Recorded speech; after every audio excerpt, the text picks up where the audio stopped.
It's a thrill for me to be here first at the 92nd Street Y, a place I know and love, and to have a conversation with Maria Sharapova, who is, as many of you know, a 5-time Grand Slam winner and former, and judging from what we saw over the past 2 weeks in Flushing, perhaps future world #1 ranked player. Maria has just released her first book, a personal memoir called Unstoppable, My Life So Far. She is, after all, only 30 years old. So please welcome someone who's often referred to as my Russian sister from another mister, Maria Sharapova.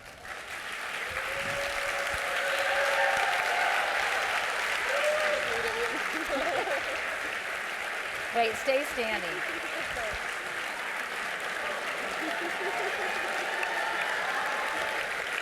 I just want to say, for the benefit of this sight gag, I wore flats tonight.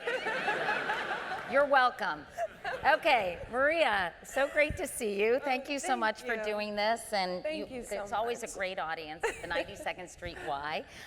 So let's start by talking about the US Open, which was so exciting. I know it ended sooner than you would have liked. But opening night, Arthur Ashe Stadium, what was it, 23,700 fans. What was the feeling you had just walking into that sold-out stadium? I walked into a lot of unknown that night, and it was very different to what I would usually feel going into a first-round match at a tournament, nevertheless a Grand Slam. And usually the first few rounds you think about getting the rust off, and you think when it's tennis is very much a cycle. You play a lot of tournaments, and the first few matches, no matter who you play, you don't know how you're going to feel, no matter how confident you are. But this was a completely different circumstance, and it wasn't about getting the rust off. It wasn't about just trying to get through the first match. I felt like there was a lot on the line in that match from the moment that the draw came out, and I saw that I'd be facing, as a wild card, the #2 player in the world, who was very close to getting that #1 ranking just the previous week, who's one of the toughest competitors that I've faced, physically challenging me. I played a Grand Slam final at the French Open against her, won late in the third set. So I knew that that's a matchup that you would expect to see toward the later stages of a tournament. And once I knew I'd be facing against her, not only was I playing in the US Open after not competing there for a few years, I was going to play against Simona Halep. And I knew it would be different, and it was special. And the moment that I walked out on the court in the introductions, and just feeling Arthur Ashe Stadium, kind of seeing, I hadn't played under the roof environment, even though the roof was open, but the new structure of the court, it just seemed like almost like a new tournament to me because it had been so long. It was very exciting. It was a long match. It was a long match. It was like 2 hours and 44 minutes. I was like, but who's counting? I am. Yeah. But I have to say, I'm counting the day after when I'm like, oh, I feel this part of my body. I was supposed to finish that in 2 sets. Yeah, and you must have been exhausted. But yeah. I know that after the match, and I was very excited to be there that night, so especially knowing I was going to interview you, so that was a real added extra for me. But you told the crowd, quote, behind all these, I always have a hard time saying that word. I think it's Swarovski. Thank you. Crystals and little black dresses, this girl has a lot of grit and she's not going anywhere. Was this redemption in many ways for you? It just felt like this is where I belonged, and I knew that I wanted to get back to that stage. And I remember leaving the courts, and it was past midnight at the time when I did the press conference after, and I got back to the hotel room, and I was, usually the post-match press conference, it takes like a good 30 minutes. You go through your cool downs, and I was in the room by 1 a.m., had to go through a little massage, sports massage, a few other things. So you end up going to bed at like 3 a.m., but I didn't want to sleep. Like, I didn't want that evening or that feeling to end. I didn't want to start another day because I felt like I had so many of those, match memories to relive still. You made it to the 4th round. You lost to Anastasia Sevastova of Latvia in 3 sets. I know you're uber competitive, understatement of the century, but how upset were you with that loss and the fact that you weren't going to go on? Yeah. I certainly don't leave that court and say, oh, I'm okay with this. Yeah, definitely not. And there are so many parts of the tournament and moments that I look back and I think that it took a lot to get there. Like I know there's 50% of the things that you go through, and the injuries that I've had since my comeback in April, sort of the ups and downs is just added to all of that. I came into the tournament with not a lot of matches. So although my expectations were low, you always have these expectations from yourself because you know what you're capable of, you know the tennis that you've produced there over the years, and you know you can, and you know everyone's watching and you want to. And so it adds to that extra pressure, which I love. But I wasn't satisfied, and I shouldn't be. I shouldn't be satisfied with a fourth round exit. And I guess before a match, you must envision what, I don't know if you do this, but I would if I were you, what it would be like if you won, what that moment would feel like, because it gives you something to aspire to. And so when it doesn't happen, you really have to kind of do a serious like a attitude form of adjustment. Visualization. Yeah. Yeah, I definitely do that. I prefer that to setting certain goals for myself. As I do a lot of interviews, one of the very hot questions, what's the goal? When are you going to retire? Is there a goal that you want to achieve before you retire? And no, I think it's not about a particular ending. That's not the way that I look at things, but I certainly visualize what success feels like to me, and I see it and I understand it and I feel it. I think that's really important. And what does it feel like for you when you Feels visualize pretty darn it? What do you good. see, though? What do you see? Do you see, do you imagine something in your mind's eye? Yeah, I think for me, happiness is really internal, and it's not something that is most of the time seen in photographs or told in words. I think there's something much deeper. Just on a human level, I think we're all faced we're faced against adversity, faced against tough things in our lives, family, our careers, relationships. And so I think happiness is, for me, the simplicity of a feeling. It's not something that anyone will be able to say, oh, well, now I saw that she was happy. Of course, the emotion of winning that match, that was amazing, and that was happiness, and that brought so much joy. I mean, I think you can't act that out. That's the way I really felt in that moment.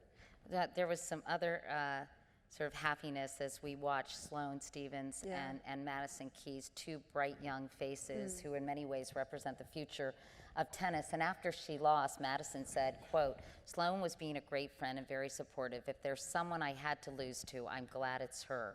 What was your reaction to that display of friendship, that embrace, that 19-second hug at the end of that match? Were you sort of heartened by that, or? Yeah, I missed that match, but I saw some of the highlights of it, and I saw the match point, and it's special to feel that bond and friendship. And they grew up together. They knew each other. They knew each other's games. They knew each other personally, and it's a special, and it's a very tough moment to share as well. Both of those girls were first time in a Grand Slam final environment. But seeing what it will do and what it does to women's tennis, that's what made me really happy, because that's the future. I know that you write in your book that you were really never into making friends in the world of tennis. And in fact, you called friendships among competitors tour friendships and a phony show for the press. Do you ever feel as if, Maria, you missed out, or is that just not your jam to kind of get to know people? I'm so hip, aren't I? To get to know, I know, I saw you using Instagram before we went on here. I was like, I'm really impressed with your skills. You can teach an old dog new tricks. But I mean, do you feel in a way that, gosh, when you see someone like Sloane and Madison embracing and having that extraordinary bond, do you feel like, gee, I wish I could have had that in some ways? Yeah, I respect that. It's not the way that I grew up, because I came to America as an immigrant, and I spent the first many years being, someone at the academy that was much younger than everyone else, that was really on a different mission than everyone else, that weren't as competitive, that weren't as driven as I was, had different goals and visions for their lives, and I was always someone that was beating girls and boys that were older than I was. So in a way, they didn't like me for that, and I felt that. I felt that energy, and I wanted to beat them even more. And so I think, Do you lose your edge a little when do you ever feel like you lose your edge if you get too close to your competitors? I think it's the way, yeah, I do. I really do. And I think I speak a lot about that in the book. I think that growth period that I had, I mean, I didn't have any siblings. It was just me, and I wasn't around my parents very often the first few years in America. So it was really me and the tennis racket and the ball and the coaches that were around me trying to make me a better tennis player. So it was an absolutely lonely time, and I had to deal with that, and I had to isolate. Like, I really did feel isolated from the rest. Let's talk about something that I know you've been asked about a lot, and certainly by journalists as you've been out promoting your book. And it's really what you start off with in your prologue. The first sentence is, "At some point toward the end of the 2016 Australian Open, a nurse asked me to pee in a cup." That's a good opening I never, line, isn't it? That kind never of thought gets that your attention. my first memoir would start with the words "pee" and a cup. But of course, that leads to the whole story of your suspension and why you were taking meldonium, which has the trade name of meldronate, on a daily basis for 10 years. It was put on the banned substance list in 2015, September, and when that ban went into effect in January, of course, you tested positive. Right. You know, in preparing for this interview, I spoke with Billie Jean King, who really admires you deeply. And she said, quote, "You know, I'm still scratching my head over this. I just don't understand how this could happen." She described you, Maria, as someone exceedingly professional and exceedingly precise. And you know, I know you've talked about this, but Billie Jean King still doesn't get it. So can you help her and us out and explain how this happened? In so many ways, if I would, it would feel like I would be going backwards and starting from scratch. And it's still a question that I occasionally do ask myself, and I asked myself for a long period of time after I received that notice. How did it happen? What did I do wrong? What did I not notice? Who was around me to help me with this? And it's not really the way that I decided to go about it. It wasn't, I didn't want to go back. I didn't want to rewind. And I'm very much. You do talk about it though in the book. I do, but I am someone that wants to learn from my mistakes. But in this situation, when you're taking something legally for numerous amount of years, that is a common supplement in Russia used by thousands of people, including my grandmother, which is, I mean, I can laugh about it now. It wasn't funny at the time, but it's just such an odd and a very odd thing that it all of a sudden becomes banned, and I'm not aware of it, and no one around me, whether it's myself, my team, the organizations, let me know. Yeah, and I think what was really frustrating was it could have been avoided so easily if I would have known. But to go about it in details and to speak to everyone and to blame everyone, it's just not the way that I chose to go about it. And I really think that helped me. And I speak openly about it in the book because it's a huge part of an athlete's career. And what happened to me was, I mean, it was very difficult. It's one of the toughest things that an athlete can go through. I've had shoulder surgery. I went through that. I've been through my fair shares of ups and downs, but this was a big hit, and I mean, it was important to share it.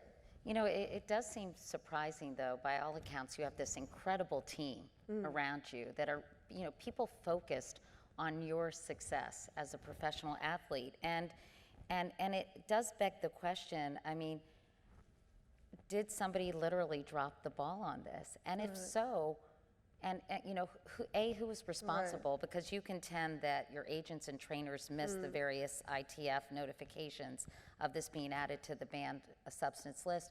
And if in fact someone did drop the ball, why were there any repercussions for that? And because I know you kept your entire team around. I think the biggest the biggest problem was this sense of complacency in a system that I had for a long time, and in which I learned you simply can't be complacent in a situation like that. The smallest details, and we have so many things going on, whether it's playing, traveling, the body, the equipment, the team. There's so many details there. There are a lot of people involved, but on the other side, there's really not. It's a very small knit group that I have. I don't have a huge entourage of people that travel with me. It's only a handful of people.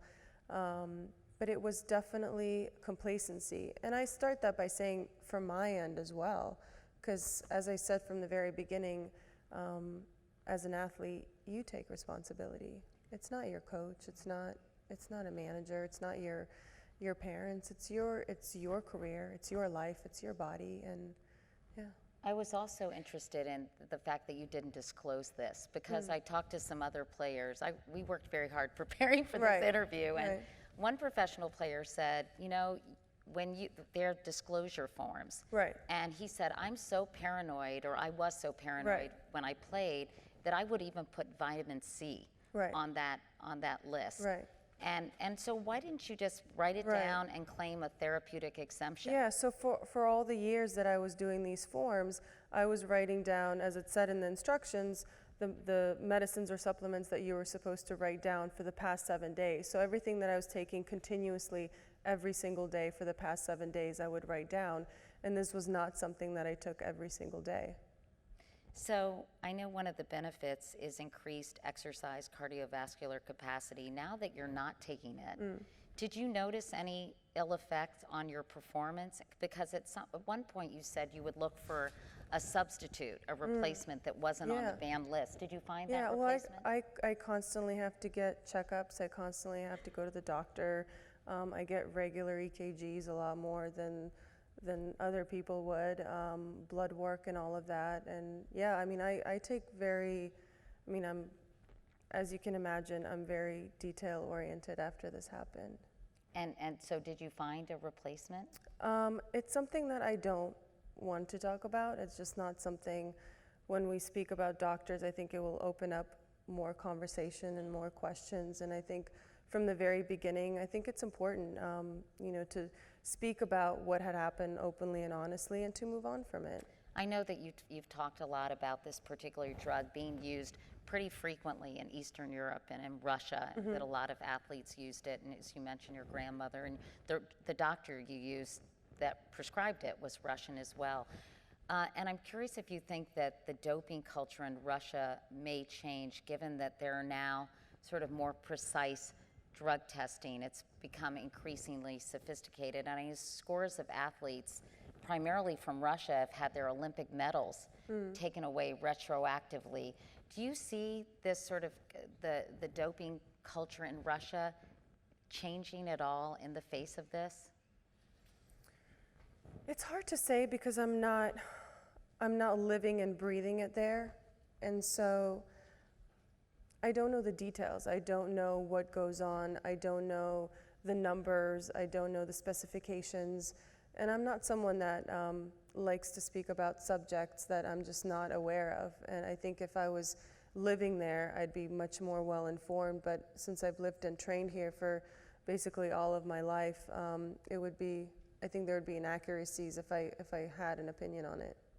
Let's talk about your time away from tennis. That 15 months down from the original 2-year verdict allowed you to do some things that you hadn't done before. I think you must have had a really interesting experience. You took summer classes at Harvard Business School. You interned for a few days at the MBA. You followed around Commissioner Adam Silver through his daily activities. You wrote this book. Why did you want to do some of those things? I think because it was the first time really in my career where I had time. Tennis takes up about 10 or so months out of the year. We have a 2-week vacation in November, and then it goes into training for the new season of the Australian Open. And it's a cycle, and we're always sacrifice. If we're not playing tennis, there's always that feeling of when we're away from it, that we're sacrificing our time on the court and that we're not doing everything we can to get better. So this really it just gave me time. It gave me the freedom to do what I wanted to do, to grow as a person, and also to take my mind off of what was going on, to be in an environment. I went to school for a few weeks, and just to be in an environment with people that didn't really care about my problems, had problems of their own, but we all had a similar understanding of why we were there. We wanted to learn. Doing the internships, as you said, Adam Silver, I've always admired his work, just his professionalism and leadership, and I think the NBA has done, out of all sports, is just an incredible showcase of putting athletes and teams and business together and creating a great product. So I wanted to learn from him. I went to Nike for a few days in Portland, just shadowed a few people. So it was a mix of things, but more importantly, it gave me a chance to be around the people that I care about and that I wanted to be with. And I know that you've always been very conscious of the fact that you didn't want to be forever defined as just a tennis player, that you wanted to try to develop other skills and other things that you could rely on or maybe turn to once your tennis career was over. So, and what did you learn, what was the biggest lesson you learned during those 15 months? I think that, there are a lot, there are definitely a lot, but it gave me an opportunity to understand that I also wanted to grow outside of my bubble. And my bubble was always this commitment to sport and, the relationship I have with sport and this dedication and every day waking up and just having this, this goal of being the best that I can be in it. And it's what I will always know the best. It's what I will always feel the best. And no matter what I continue to do in my career or not, or away from the court as well, it's like when you dedicate so much of your life as a youngster and you continue doing it into your 20s and 30s, I will know that that's something that I was good at. And I maybe hope one day I'll be as good at something as this, but I also want to grow in other areas. And whether it was business, whether it was my own business, and kind of understanding how my brain can work better, can work smarter. During that period of time, you still trained, you played team tennis, right? I mean, it's not as if you stopped playing tennis and that was probably, when I talked to Billie Jean, she said, I like to drop Billie Jean King's name, like Billie Jean and I, but we're like that. Well, so, we should. I mean, she's incredible, isn't she? Yeah, she really is. She's an amazing woman. But she talked about how tough it was to go back and to play at the U.S. Open after not playing competitive tennis or, that kind of tennis for that period of time. It's hard. Yeah, the one thing is you can never replicate a competitive match. It's just not. You can do all the training in the world, and I spent time doing yoga and boxing and hiking and all the things I really didn't have time for because my training was very different from that. And all of a sudden I find myself in an indoor cycling class with music. I was like, oh, this is new. Wow. Yes, it's very popular. I was like, wow, I didn't know that the training could be like dancing and fun. And then you go into class and it's like you go from zero to like waking up like coffee in hand. A lot of women would walk in with their coffees and then all of a sudden their heart rate's like 160. I was like, wait, where's the warm up? I was like, I'm like thinking, wait, they're gonna hurt themselves. But it was very actually impressive. I gained this whole new appreciation of this like work, active, family balance that people have. I mean, I'm fortunate enough to work out for a living, and then while I was doing these internships and studying, I knew that I had to like at least be in somewhat of a good shape when I would come back.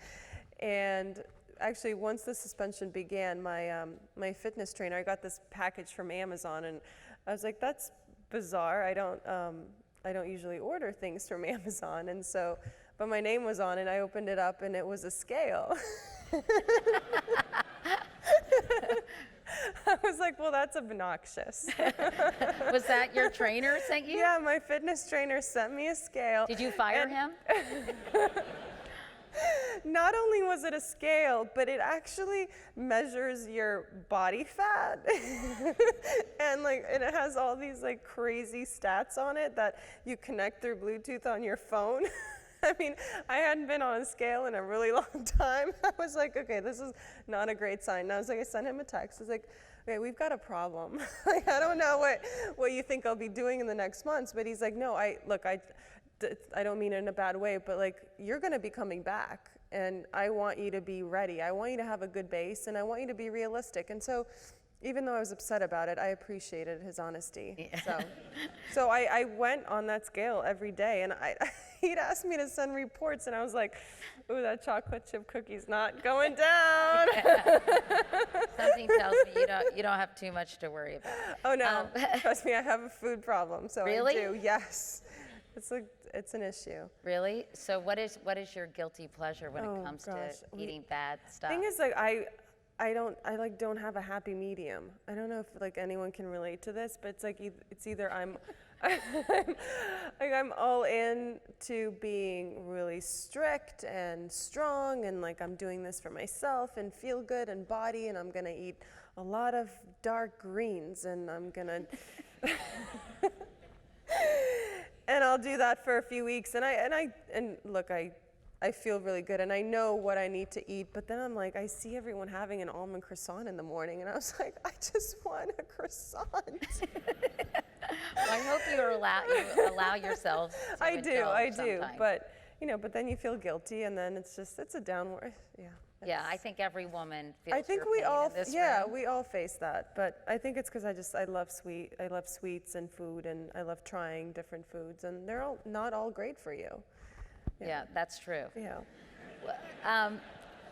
We could really have a long conversation about this, but let's move on and talk more about the book. A lot of attention has been given to some of the stuff that you wrote about Serena, who's been out of tennis herself for a few months. She just had a baby girl named Alexis, just in. They announced that a few hours ago. So mazel, Serena. I hear at the 92nd Street Y say mazel. So your record against her is 2 wins and 19 losses, but you beat her in the Wimbledon finals in July of 2004, of course, as you remember. You were just 17 years old at the time. It was your first Grand Slam. And in the book, you write about hearing, quote, guttural sobs when you came to the locker room after the award ceremony. Serena Williams was bawling, and she didn't see you, but you write that she knew you were there. And you continue. I'm going to read an excerpt. I think Serena hated me for being the skinny kid who beat her against all odds at Wimbledon. I think she hated me for taking something that she believed belonged to her. I think she hated me for seeing her at her lowest moment. But mostly, I think she hated me for seeing her cry. She's never forgiven me for it, end quote. Now, not long after the tournament, you also write, someone told you they heard Serena say, quote, I will never lose to that little bitch again. So. Which was very much true. Yeah, so yeah, I guess she got her wit. So, but why do you think it was important for you to include that in your book? Because I know you've come under some criticism in the things that you've written about her. Right. Well, I think it was important to share my experiences playing against her. And, I've read a lot of memoirs written by athletes, and there are many instances where they don't speak about their rivals, and they don't speak about the matchups, and even in their tough head-to-heads. And I think it would have been very odd if I did not include Serena in my book, because, I mean, that is who I faced in my first Grand Slam final, and it didn't even begin there. As I start before, it began as a 13-year-old girl practicing at the Nick Bollettieri Academy, and really witnessing her presence with her sister and her father, practicing in front of hundreds of kids that were looking at her, watching her every move, seeing her focus and her drive, and what she was able to do on the tennis court. And then it's as if I was I mean, I was watching like the next 25 years of my life, like just in front of my eyes.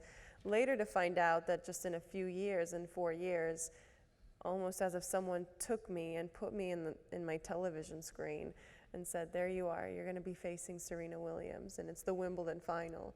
And I certainly, even though I want to say I belonged there, but I didn't belong in that situation. I wasn't nearly ready to compete against her at that stage. It was really a miracle that I found myself playing against her then. And so when describing Serena and describing her physicality and how intimidating she was across the net, this is coming from someone that is 17 years old, that was not as tall as I am today, that was far from being strong or experienced or ready to be in that position, and yet finding a way to win, and also noticing how I was the one that had nothing to lose in that match, and noticing that she had all the pressure to win that match, where it actually should be the other way around. I mean, she's already accomplished. She's a 2-time defending champion at Wimbledon that year. She's done it. She's been there. I'm the one that has to prove myself, and yet I find myself in a position where I feel that there was a lot more on the line for her. So it was important to share that. And the moment that I speak about in the locker room, I mean, it's an intimate moment that we share. It's an individual sport. Toward the end of a tournament, I mean, we're all sharing a locker room together. I mean, you could be facing an opponent and have a locker room that's right next to each other. You're getting ready, you're changed, and in an hour you're supposed to go out and compete against each other and beat each other. And then it's the moment after where it's not you're in a team and she has a team and I have my team and we're in separate places. Like, we feel the energy between each other. Like, we feel that it's such a quiet moment that it's just us, and yet there are thousands of people waiting for our arrival on the court. It's so personal, though, and so private. Do you think if Serena had written a memoir, and I think she has written. yeah. Or if she had talked about that, or if she had said that she heard you cry, do you think you would have felt, gee, that's a little intrusive, or do you think you would have understood her sharing that? I think if I wanted to write a memoir, and when I sat down to write this book, and as I said, I've read many memoirs of athletes, it was important for me to be open and honest about the way that I felt and the way that I certainly felt the momentum shift in her attitude, the way that she carried herself playing against me following that final. There's no doubt about it. It felt very different? Yeah, I mean, I absolutely feel like she plays like there's a chip on her shoulder. Yeah, I mean, the way that she's able to raise her level, the confidence with which she portrays and plays. And I mean, it's not me. I don't want to single myself out. You see that continuously. I mean, she's won the number of Grand Slams she's won in a league of her own. But ultimately, yeah, there's definitely a level that's much higher. So 13 years later, would you say you like Serena Williams? I respect Serena.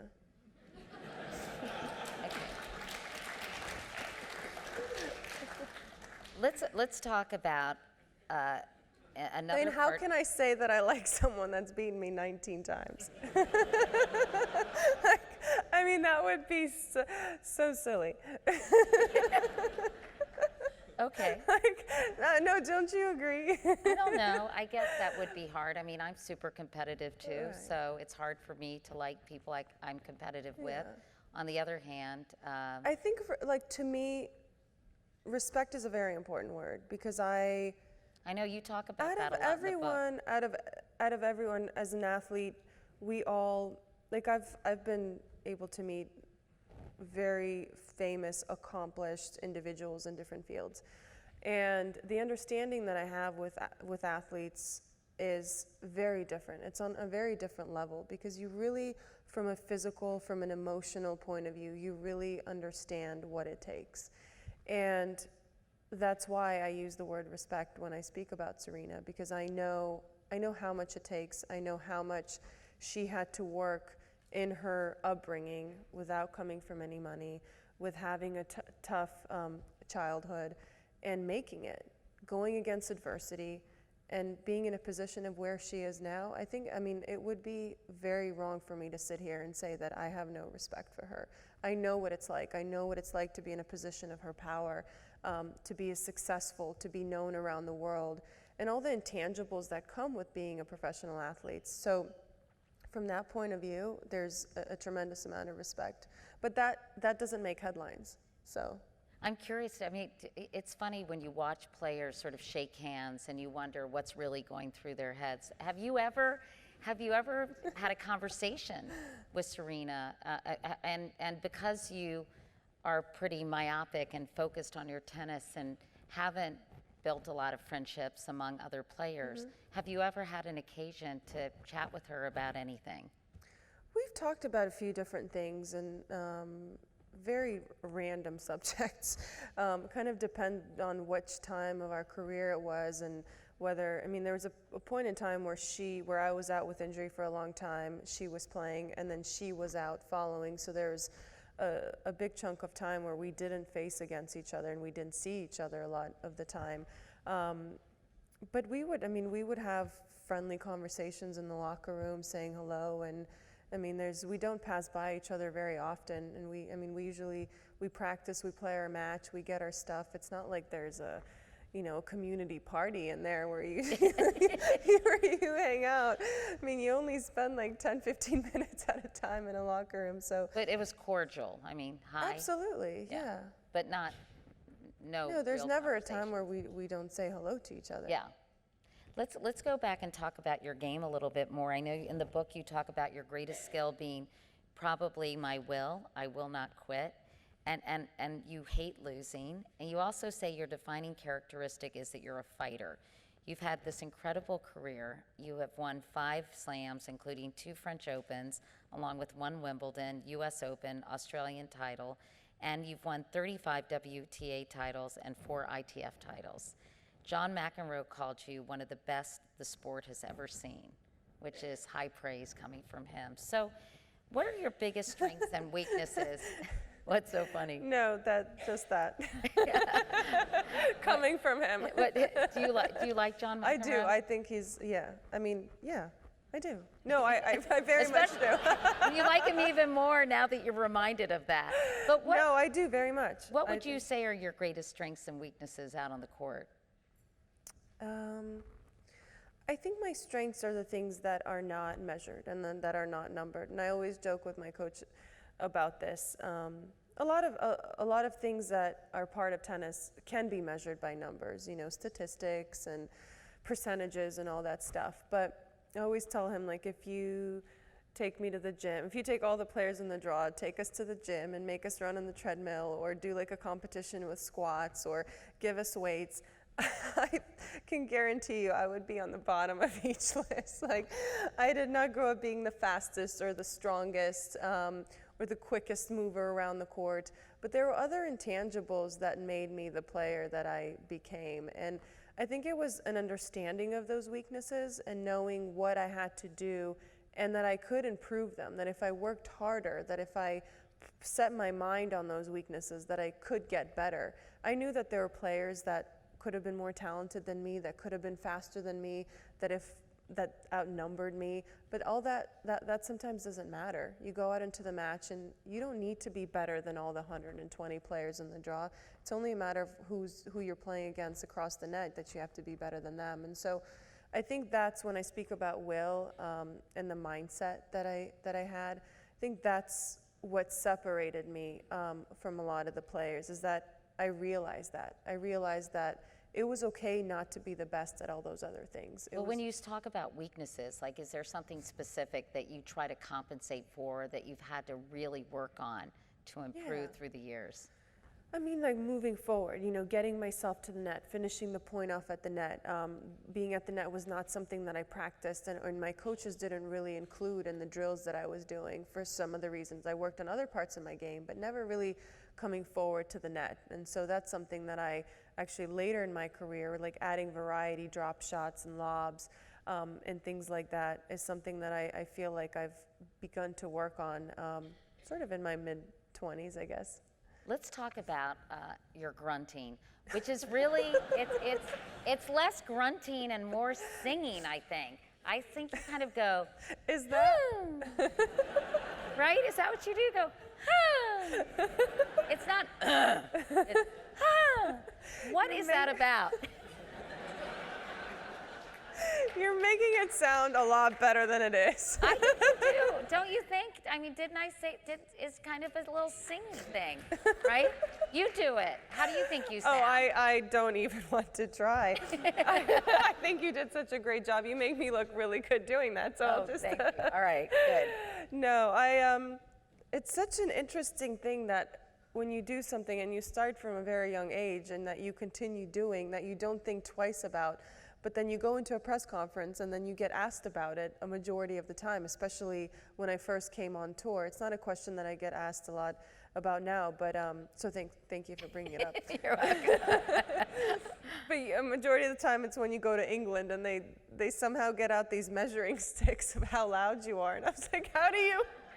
I was like, they like compare me to an airplane. I was like, how can I take you seriously? You're a journalist. I mean, that's when you just have to shake your head. But it's one of those things that's. Why did you start doing it? I Was have it no for clue. breathing, though? A lot of times, was it to make sure you were think that, exhaling when you were yeah. hitting? No one taught me to do that.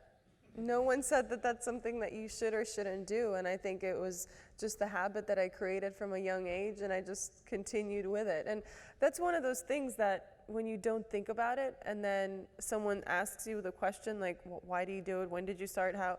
It's like, I have no clue. Like, I just do it. You know, it is kind of grunting or making that noises Right. or singing, whatever you want to call it. We can stick with singing. I don't know if the UK journalists are going to be okay with that, but. but it has become pretty controversial. I know that in 2009, Martina Navratilova said grunting has reached an unacceptable level. It's cheating, pure and simple. And I thought it was interesting that I saw a piece at the Nick Bollettieri camp that they're starting to teach kids breathing techniques to avoid grunting. Right. So do you think we're going to see it decrease in the future? And I know you think people shouldn't make a big deal, but you know, Hopefully when I retire. I mean, I hope they don't implement that rule while I play. You know, but I think for some people they do find it. Other players Right. find it aggravating. I think a lot of players are used to it by now when I play against them, because feel like I've been around for many years and they know what to expect. But yeah, I don't know if it's going to change. Not by some of the matches that I've seen recently. I don't know if it's going away anytime soon. Let's talk about your workout routine, because you mentioned, I mean, and I've watched a documentary about you that some friends of mine did, Lisa and Nancy Oh, right. Lax, and they're great. And, you know, it showed you working out, and I thought, God, how do you do that day in and day out? Take us through sort of quickly your routine and what you do and how you mix it up. Yeah. It really depends on whether I'm getting ready for a tournament, or if I'm in the off season, or if I'm in a time and place where I just need to maintain. The off season's probably the toughest training block of the year for me, and it's physical, it's grueling, it's long hours. I spend probably 3 hours in the gym and on the track. But a lot of the focus, and what I've tried to focus on, is be very tennis specific. Because you can't replicate, and I don't know what it's like in other sports, but you really can't replicate tennis in any other environment. And while I've been away, I mean, as I said, I've been doing these different workouts, but then I get on the court and it's as if I haven't been doing anything. It's like I feel like I've been training and I feel sculpted. I mean, this is what the class described I would become. And then, I mean, my cardio would be great after all these spinning classes, but then I get on the court and I'm like, wait a second, this doesn't feel like I've been doing much. It's such I think because it's a full body workout, it takes so much focus. You can't think about anything else but the ball and your racket and what you're going to do. And so I prefer the best training for me is when I just spend time on the court, when I do, if it is fitness, that I do footwork drills with ladders. I even have, if there's equipment I need to use, I usually ask my trainer to bring it out on the court. I just like being in the environment of the court because that's what I see. I want to see the lines, I want to see the fence. I don't want to see the gym. So how many hours would you say you spend a day? Like 5 to 6. Oh, God. Yeah. That sounds awful. I don't know. Do you ever I hate will say though, that it is a lot better as I've been doing this book tour in the last couple of days. That's been like 15-hour days. I was like, I'd rather play tennis for 12. I'd rather make me run side to side for 12 hours. I don't know. There's just something about talking endlessly that's very difficult. I'd rather just be playing and focused and running and physical because it's just what I know best. And yeah. We've got a lot of good questions from the audience, a lot of big tennis fans here. What a shock. But I want to ask you a couple questions about your dad, because he brought you here from Russia when you were just 6 years old. Right. I think Martina Navratilova discovered you in some ways, or said anyway, Yeah, she did. This little girl is good. You Yeah. need to get her to America, Yes, right? at 5 years old, I attended a tennis clinic, and my father took me to Moscow. We took a flight to Moscow from Sochi, where we were living, and she spotted me. There were a couple hundred kids out there, and looking back at that moment, I don't understand, or I can't understand. I haven't actually asked her this question, but it's like, what do you see in a 5-year-old? Because I see 5-year-olds, and I mean, I've been around tennis for a long time, and I don't know if they're going to be good or not. I mean, they could be future champions, but I don't. I mean, of course, you see a certain concentration level, but at 5 years old, I mean, the racket's usually bigger than they are. The balls are, all over the place, and she told my father that I had an opportunity to be a great tennis player. And so Think how that changed the trajectory of your life, because he took her seriously. He really did. And one of the things I say in the book and is really what happened throughout this process was we came across these people in our lives that literally shaped our path, and they were complete strangers to us. We knew of them, such as Martina, or we didn't know them at all. And when you're young, they say you have to stay away from strangers, but it's the strangers that really shaped our beginnings and that led me to where I went. Your dad was your coach for a long time, and manager, and of course your father. Tell me about those early years with your dad. And your mom stayed behind in Russia initially. So what was that like for you, and how did that, it must have really forged an extraordinary relationship between the two of you. It really was. It was a special bond, and I've come to appreciate it and understand it as I've gotten a little bit older. More so because you hear a lot about an athlete and the relationship between an athlete and their parents, and how, when you get older, you want to distance yourself because there's so much dedication and so much influence coming from the parents. And as I look back at my experience with my father, especially those first few years in America, the decisions that he made were to make my dream come true. And he didn't know much about tennis, but he guided me in all these different directions that led me to where I am. And he wasn't, I don't know, I think I sometimes ask why they had a normal life back home, and they could have, they didn't have a lot of money. He came to America with $700. $700 in Russia, or in Sochi at least. In Moscow, it doesn't get you anywhere. But in Sochi at the time, it could get you around. But when you land in Miami, it really doesn't get you anywhere. So just you sometimes, as I say in some of the pages, he almost had to not believe in this crazy story and not believe in this crazy dream. He just had to go with it. It's almost like he had to be a little bit stupid in order to live this dream.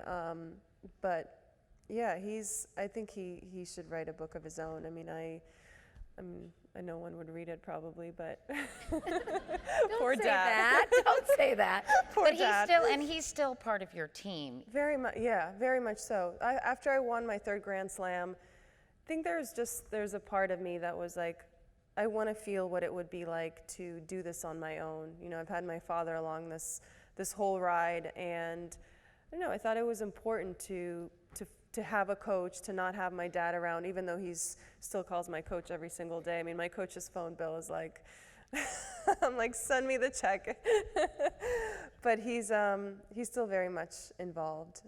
It's very special to have that bond with your parents. And maybe it was because I was an only child, and so much of what they gave was because they just had this one little girl, and so they certainly sacrificed a lot. So I'm going to do some audience questions and kind of intersperse them with a Okay. few more from that I've come up with. But one person wants to know, between the point when you look away from the player and say something to yourself, what do you say? Ooh, when I look at myself. So, like, let's say you play a point, Okay. and probably, I think, Because I have maybe- this little routine where I go back and like, I look like a robot. I go back, I like look at my strings and I fiddle with them, and then I go back to, I go back to serve. So, well, it depends on the match. I mean, it depends on the situation of the match. And the reason I developed that sort of habit is because my attention span was short. So I'd be looking around and I wouldn't have focus. And so from a young age, I was like, okay, I need to focus on something. So it ended up being my strings, and I just started this little walk back and, yeah, developed into a routine. So, but do you say something like, "Urgh, I can't believe I did that. I'm an idiot," or "They're an idiot," or yeah, I use worse words than that. yeah. Like, you're very kind. If you could go back in time, what advice would you give your 17-year-old self right after your first Grand Slam win? Wow. Who asked this question, this difficult question? It's never going to be perfect, and that victory, it seemed like everything was perfect. It seemed like a fairy tale, but none of it is. There's certainly, it's a journey. A lot of people saw my victory and said it was an overnight success, but that takes hours and days and weeks and years to develop, and it takes just as long to get your next one and the next one, whether that's a Grand Slam, whether it's another ambition that you have. So, it's not always rainbows and butterflies is what I'll tell myself. Well, that was a nice, profound answer, so I want to ask you a shallow question to follow up. Let's talk about your love life for a second. Thank you. I like how we took that interesting shortcut. What sort of man are you attracted to? This just turned into a Cosmo questionnaire. But I know you dated a number of professional athletes, like Grigor Dimitrov. Is that, I'm pronouncing these names No, that's correct? correct. Okay, Sasha Vujacic. Yeah. NBA player for the LA Lakers and a few other teams. Andy Roddick, apparently. Charlie Ebersol, the son of Dick Ebersol, who I know from NBC Sports. Adam Do we want to Levine. just go? I mean, should we just go through the whole list? I mean, Well, I was going to ask you, who are these? Can we stop this? Who was the biggest jerk? They of the don't group? deserve this credit.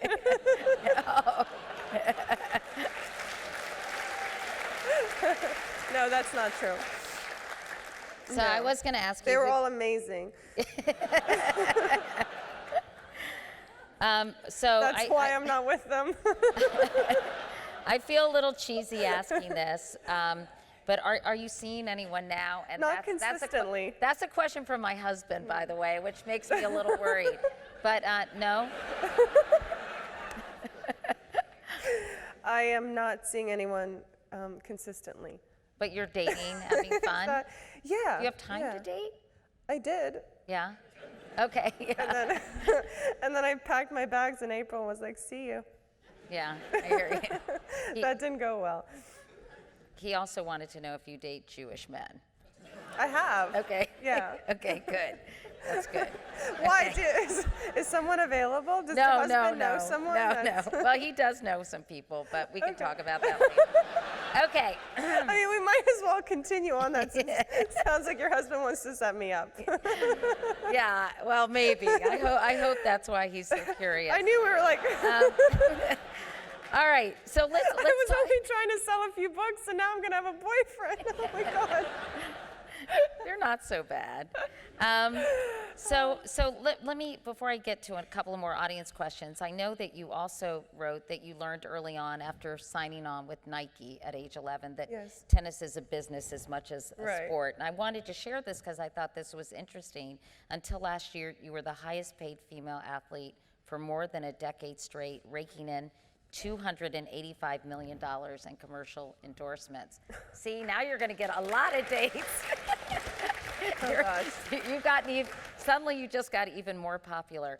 But I feel like calling my financial manager right now and saying, where is that money? Where is this money that everyone is reporting on? But clearly, you're interested in business, and you're also very entrepreneurial. You started a premium candy line called Sharapova in 2012. So, where do you see yourself? What direction do you see yourself going after tennis when you're through with your tennis career? Yeah, business is definitely something that I enjoy learning about, but more so about being involved and being a part of things that I'm passionate about. Because I think there's nothing more, satisfying than working your way toward a goal in which you want to succeed with someone else. Like when you have a joint venture in a company, and you both have a similar vision, and you're both able to accomplish it, I think that's unique. And from a business perspective, while starting my own business, I didn't know much about the food industry. I didn't know much about sweets, but I hired people around me to help me understand, to grow my business. I mean, although I was the one that was paying the checks, I wanted to gain information from them. And so, there are elements of learning and growth. And as I said, I'm still only 30 years old. And although I've been successful because I've done what I've done on the court, there's still a lot of potential for growth for me. Like I really believe that you can be a better business person, you can be a better leader, and all those things. Seems like you're interested in fashion. You're definitely very active on social media. You have a lot of Instagram followers. I follow you, and given sort of and your interest in business, it sounds to me you might have the makings of a quote unquote lifestyle brand. Somebody who talks about a lot of different things, and wellness and fashion, et cetera. We've seen sort of people emerge in that space. Is that something that interests you? Yeah. I've always had a difficult connection with the word brand, because it's I don't know what you feel about the word brand, but it feels very like corporate and robotic and not very human to me. And it's very much the opposite of what I would want to portray. And I mean, I think a lot of branding and marketing and those tool words, they stem from decisions on where you see yourself, what you want to do. Fortunately, I've been in a position where I can make those decisions of who I want to associate myself with, but that doesn't necessarily create my name into a brand. It's not the way that I see it. I know it's the way that it's portrayed, but the word itself is, I don't feel great about it. Okay. Here's another audience question. For us young tennis players, do you have a message for us that you wish you knew when you were a kid? Besides, don't do it. Really? You wouldn't tell them that? No, I'm kidding. No, sometimes occasionally I feel like that. I get off the court and I've lost a tough match, and it's brutal, and that's what I think. But then I get up the next day and I get back on the court and I'm like, I want to continue doing this and I want to be great. But I think there comes a point in our lives where we really have to dedicate ourselves if we want to get to that next level, and we want to dedicate ourselves to that one thing that we do. The one thing I noticed when I came to the United States were the amazing ability to have opportunities, which really helped me. But it's also a little bit of a distraction, because you have a chance to be okay at one thing, to be good at something, to be social in another thing. And ultimately, if you have a real goal of where you want to go in one particular area, whether it's a sport or finance or another job and opportunity, like you have to commit time. You have to put hours. You have to put in the work. You can be talented, but without the work, it won't really get you there. So it's tough putting those other things aside. It really is, especially when you've gotten a taste of them. Like you've gotten your feet in the game, you've made friends. It feels fun. It becomes a social thing, but ultimately you got to make a decision on what it is that you love and what it is you want to grow with. Because it requires ridiculous commitment. It takes commitment and real repetition, no matter what it is. So you better love it. Well, first, I think it starts with finding something that you love. And maybe, look, we all grow out of it as well. Like we have a passion for it, and there's something that happens within the process, and we lose that touch, and we lose that feel and love for what we were doing. But you still love tennis. I interviewed Andre Agassi when he wrote his book, and I know you read it after you wrote yours. Were you afraid that? I didn't want other memoirs to influence my writing or my ideas or the way that I wanted my thoughts to be on paper. But he told me that he hated tennis, that that he was playing it from such an early age that there was he started to hate it. Yeah. But you never hated it.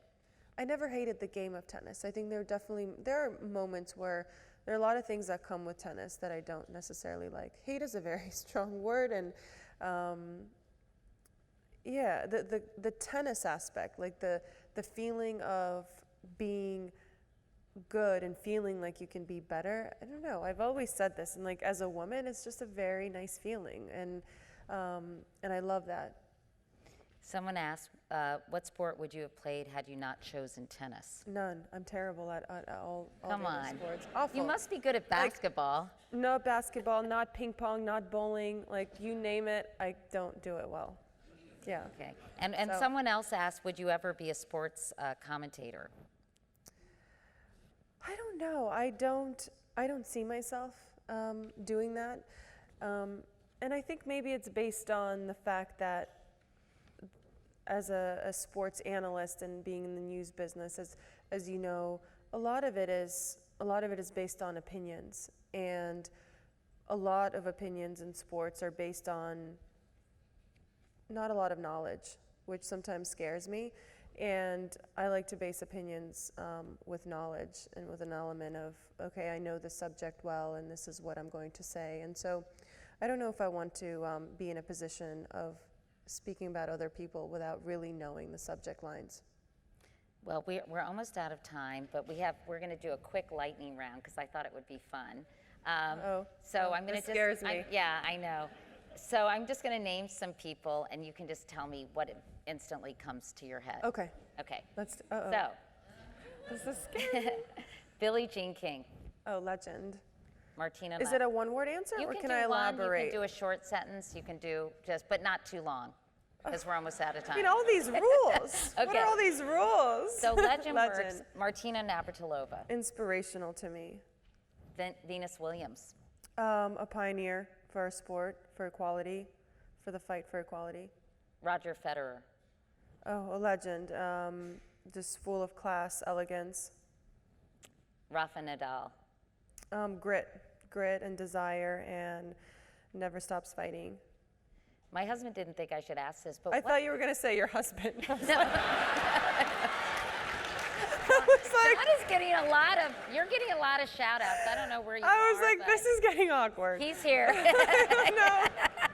No, he didn't think I should ask this, but I'm curious. I'm fascinated by Nadal's ritual. I mean, Which is what? What? I wanted you to tell me what it is. You know what it is. No, you tell me. It's his pulling and touching and the hair and the... when you see, I mean, do a lot of players have these sort of Don't rituals? you think that's like a superstition? Yeah. Yeah. Yes. Have you ever asked him about it? Definitely not. Okay. I mean, if I'm going to have a conversation with Rafael Nadal, I don't think I'm going to ask him why he does that with his shorts. Okay. Like, I mean, Jimmy Connors. I mean, would you? I might actually. No, it you wouldn't. It would not be my first thing out of the gate, but I would probably get to it. Okay. I mean, how long of a conversation are you expecting to have with him? I'm talking to him. I'm going to talk to him for a good long time. Oh. Yeah. Okay. So Jimmy Connors. Oh. He was your coach for a time. For a short period of time. And it didn't work out. It didn't work out. He was an interesting character and someone that I admired. No, I really don't laugh because I mean it in a very genuine way. That's sad. It's so sincere. I loved listening to him speak, and I still do. I think it comes from his experiences with his mom, and I speak about it in the book because I came to practice with him. I know this is a longer answer, but I went to practice with him for a few days before I won the Australian Open title that I had. And I was like mesmerized by his presence. Like I didn't want to miss a ball. I loved listening to every word he said. so inspirational. When he became my only coach was when I realized that it just wasn't a good fit. But from the things that he said, just based on his experience, to me, that was valuable. John McEnroe. Crazy. Donald Crazy. Trump. Just thought I'd throw him in. Wait, who did you say? Donald Trump, the president. I didn't hear you. Okay. Real quick. Wait, who's next? Putin? Yeah, I mean, actually, he is. yes, I knew you were going to say that. Yeah. I just threw myself into that situation, didn't I? Do I need to answer that? You brought it up. I know I did. What do I think of him? I see him, I think, as everyone else, as a character almost, from a distance. That, you know, although I was born in Russia and spent the first few years of my life there, I feel like everything I know about the country, about its history, is very much from afar. And so I think I see it also as an audience, you know, as this character that is being portrayed by everyone else without knowing much. And last name, Maria Sharapova. I mean, your husband told me to say unstoppable, like, as we did a little 60-second interview for her Instagram, and then that was one of the last questions, and he's like, "You didn't say unstoppable," and I was like, "Okay, I'll say it next time." So unstoppable. Well, Maria Sharapova, it was so fun to talk to you. You all, by the way, so it's great to be here with everyone, as I said, at the Y, and you all can buy your own copy of Unstoppable, My Life So Far, and you can get it signed in the lobby right after this, and spend a little more FaceTime with Maria and probably my husband, who will be standing next to her. Thank you so much for coming, Maria. Thank you. Thank you very much. That was fun.